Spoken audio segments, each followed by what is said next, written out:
Hello everyone, this is Manasa BT. Welcome to my channel Make It Happen. Intelligence bureau ಇಂದ actually ಒಂದು vacancy call ಮಾಡಿದ್ದಾರೆ. Security assistant or executive examination ಅಂತ ಹೇಳಿ. So ಇದರಲ್ಲಿ ನೋಡೋದಾದ್ರೆ total vacancies actually ಜಾಸ್ತಿ ಇದೆ. ಬಟ್ ನಮಗೆ ಕರ್ನಾಟಕ ಅಂತ ಸಪ್ರೇಟ್ ಆಗಿ ನಾವು ನೋಡ್ಕೊಂಡು ಹಾಕ್ಬೇಕಾಗುತ್ತೆ. ಸೊ ಟೋಟಲ್ ವೇಕೆನ್ಸೀಸ್ ಇಲ್ಲಿ 4987.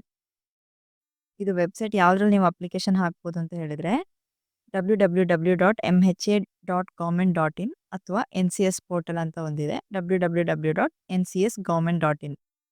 ಇದರಲ್ಲಿ ಹೋಗಿ ಎರಡರಲ್ಲಿ ಯಾವ್ದ್ರಲ್ಲಾದ್ರೂ ಹೋಗಿ ಒಂದು ಅಪ್ಲಿಕೇಶನ್ ಹಾಕ್ಬೋದು. ಫಸ್ಟ್ ರಿಜಿಸ್ಟರ್ ಮಾಡ್ಕೋಬೇಕಾಗುತ್ತೆ. ಅದಾದ್ಮೇಲೆ ನೀವು ಅಪ್ಲೈ ಮಾಡಬೇಕು. ಸೊ ಪೋಸ್ಟ್ ಡಿಸ್ಕ್ರಿಪ್ಷನ್ ತಗೊಳ್ಳೋದಾದ್ರೆ ಕ್ಲಾಸಿಫಿಕೇಶನ್ ಇದು ಗ್ರೂಪ್ ಸಿ ಅಂತ ಬರುತ್ತೆ, ನಾನ್ gazetted officer. So pay scale ಇದರಲ್ಲಿ ಲೆವೆಲ್ 3 ಬರುತ್ತೆ. ಮತ್ತೆ ಅದರ ಎಕ್ಸ್ಟ್ರಾ ಅಲೋಯನ್ಸ್ ಕೊಡ್ತಾರೆ. ಸೊ ಎಸೆನ್ಷಿಯಲ್ ಕ್ವಾಲಿಫಿಕೇಶನ್ ನೋಡೋದಾದ್ರೆ 10th ಕ್ಲಾಸ್ ಆಕ್ಚುಲಿ ಪಾಸ್ ಆಗಿರಬೇಕು. ಕರ್ನಾಟಕ ಅಥವಾ ಯಾವುದೇ ನೀವು ಸ್ಟೇಟಿಂದ ಅಪ್ಲಿಕೇಶನ್ ಹಾಕ್ತೀರಾ ಆ ಸ್ಟೇಟಿಂದ ಅಲ್ಲೇ ನೀವು ರಿಸೈಡ್ ಆಗಿರಬೇಕಾಗುತ್ತೆ. ಅದಾದಮೇಲೆ ಲ್ಯಾಂಗ್ವೇಜ್ ನಿಮಗೆ ಸರ್ಟನ್ ಲ್ಯಾಂಗ್ವೇಜಸ್ ಆ ಸ್ಟೇಟದ ಲ್ಯಾಂಗ್ವೇಜಸ್ ನಿಮಗೆ ಗೊತ್ತಿರಬೇಕಾಗುತ್ತೆ. ಸೊ ಡಿಸೈರಬಲ್ ಕ್ವಾಲಿಫಿಕೇಶನ್ ಕೇಳಿದರೆ ಅದು field experience in intelligence work ಅಂತ. ಅದು ಡಿಸೈರಬಲ್ ಅಷ್ಟೇ, ಅದೇನು ಎಸೆನ್ಷಿಯಲ್ ಅಂತ ಇಲ್ಲ ಅಂದರೂ ಇಟ್ಸ್ ಓಕೆ.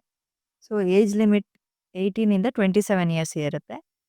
ಸೊ 27 ಇಯರ್ಸ್ ಅದಕ್ಕಿಂತ ಜಾಸ್ತಿ ಆಗಿದ್ರೆ ಅವ್ರಿಗೆ upper age limit actually 5 years. SC/ST category ಅವ್ರಿಗೆ 5 ಇಯರ್ಸ್ ಏಜ್ ರಿಲ್ಯಾಕ್ಸೇಷನ್ ಇದೆ. OBC ಕ್ಯಾಟಗರಿ ಆಗಿದ್ರೆ ಅವ್ರಿಗೆ 3 ಇಯರ್ಸ್ ಏಜ್ ರಿಲ್ಯಾಕ್ಸೇಷನ್ ಕೊಡ್ತಾರೆ. ಅದಾದಮೇಲೆ ಎಕ್ಸಾಮಿನೇಷನ್ ಸ್ಕೀಮ್. ಸೊ ಇದು 5 ಪಾರ್ಟ್ಸ್ ಆಗಿ ಡಿವೈಡ್ ಮಾಡಿದ್ದಾರೆ. 5 ಪಾರ್ಟ್ಸ್. ಎ ಅಲ್ಲಿ general awareness, B quantitative aptitude, C numerical analytical logical ability ಮತ್ತು ರೀಸನಿಂಗ್ ಅಂದರೆ ರೀಸನಿಂಗ್ ಅಂತ ತಗೊಳ್ಳಿ. ಸೊ ಡಿ ಅದು ಇಂಗ್ಲೀಷ್ ಲ್ಯಾಂಗ್ವೇಜ್ ಬರುತ್ತೆ. E general studies. So negative markings ಇದೆಯಾ ಅಂದರೆ ಹೌದು ಇದೆ. 1/4 ಮಾರ್ಕ್ ಆ್ಯಕ್ಚುಲಿ ಡಿಡಕ್ಟ್ ಮಾಡ್ತಾರೆ. ಸೊ ಟೋಟಲ್ ಮಾರ್ಕ್ಸ್ ಇದ್ರದ್ದು 100 ಮಾರ್ಕ್ಸ್ ಬರುತ್ತೆ. ಟೈಮ್ 1 ಹಾರ್.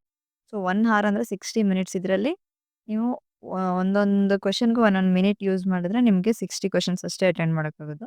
ಸೊ ಅದಕ್ಕೆ ನೀವು ಸ್ಪೀಡಾಗಿ ಅಟೆಂಡ್ ಮಾಡ್ಕೋಬೇಕಾಗುತ್ತೆ. 100 ಕ್ವೆಶನ್ಸ್ ಇರುವಾಗ ಅಟ್ಲೀಸ್ಟ್ ನಿಮಗೆ ಮಿನಿಮಮ್ 80 to 90 ಮಾಡಬೇಕು ಅಂತ ಹೇಳಿದ್ರೆ ಜಾಸ್ತಿ ನೀವು ಬೇಗ ಕ್ವಿಕ್ಕಾಗಿ ಮಾಡಬೇಕಾಗುತ್ತೆ. ಸೊ ಇದು ಇಷ್ಟು ಟಿಯರ್ 1ಅಲ್ಲಿ. ಟಿಯರ್ 2 ಇದೆ, ಅದರಲ್ಲಿ ರಿಟರ್ನ್ ಎಕ್ಸಾಮಿನೇಷನ್ ಡಿಸ್ಕ್ರಿಪ್ಟಿವ್ ಆಗಿರುತ್ತೆ. ಸೊ ಇದು ಯಾವ ಥರ ಅಂತ ಹೇಳಿದ್ರೆ ಒಂದು ಪ್ಯಾಸೇಜ್ ಕೊಡ್ತಾರೆ, ಅದರಲ್ಲಿ 500 ವರ್ಡ್ಸ್. ಇದನ್ನು ನೀವು ಯಾವ ಲ್ಯಾಂಗ್ವೇಜ್ ಆಪ್ಟ್ ಮಾಡಿರ್ತೀರೋ ಅದರಲ್ಲಿ ನೀವು ಪ್ಯಾಸೇಜ್ ಕೊಟ್ಟಿರ್ತಾರೆ. ಸೊ ಅದನ್ನ ನೀವು ಇಂಗ್ಲೀಷಲ್ಲಿ ಕನ್ವರ್ಟ್ ಮಾಡಿ ಬರಿಬೇಕು. ಸೊ ಇದು ವೈಸ ವರ್ಷ ಇರುತ್ತೆ.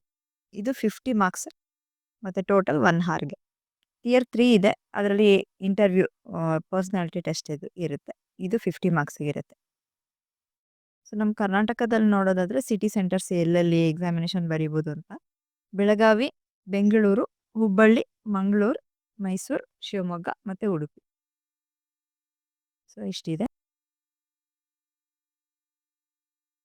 ಅದಾದಮೇಲೆ ನೀವು ಡೇಟ್, ಲಾಸ್ಟ್ ಡೇಟ್ ಅಂತಂದರೆ ಈಗ ರಿಜಿಸ್ಟರ್ ಮಾಡ್ಕೋಬೋದು ಅಂತ ಹೇಳಿದ್ರೆ 26/7/2025 ಆ್ಯಕ್ಚುಲಿ ಸ್ಟಾರ್ಟ್ ಮಾಡಿದ್ದಾರೆ. ಲಾಸ್ಟ್ ಡೇಟ್ 19/8/2025 ಲಾಸ್ಟ್ ಡೇಟ್ ಮಾಡಿದ್ದಾರೆ. ಸೊ ಇದು ಬೇಗ ಅಪ್ಲಿಕೇಶನ್ ಹಾಕ್ಕೊಳ್ಳಿ, ಲಾಸ್ಟ್ ಡೇಟ್ವರೆಗೂ ವೆಯ್ಟ್ ಮಾಡಬೇಡಿ. ಆ್ಯಂಡ್ ನಿಮಗೆ ಇದರಲ್ಲಿ ಏನಾದರೂ ಡೌಟ್ ಇದೆ ಅಂತ ಹೇಳಿದರೆ ನೀವು ಕಮೆಂಟ್ ಮಾಡಿ ಹೇಳ್ಬೋದು. ಮತ್ತು ನಿಮಗೆ ಇದ್ರ ಮೇಲೆ ಕ್ಲಾಸಸ್ ಬೇಕಂತ ಹೇಳಿದ್ರು ಕಮೆಂಟಲ್ಲಿ ಹೇಳಿ.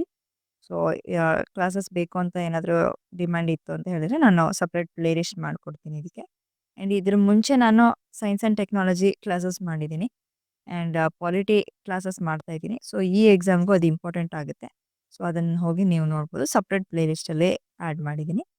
So thank you.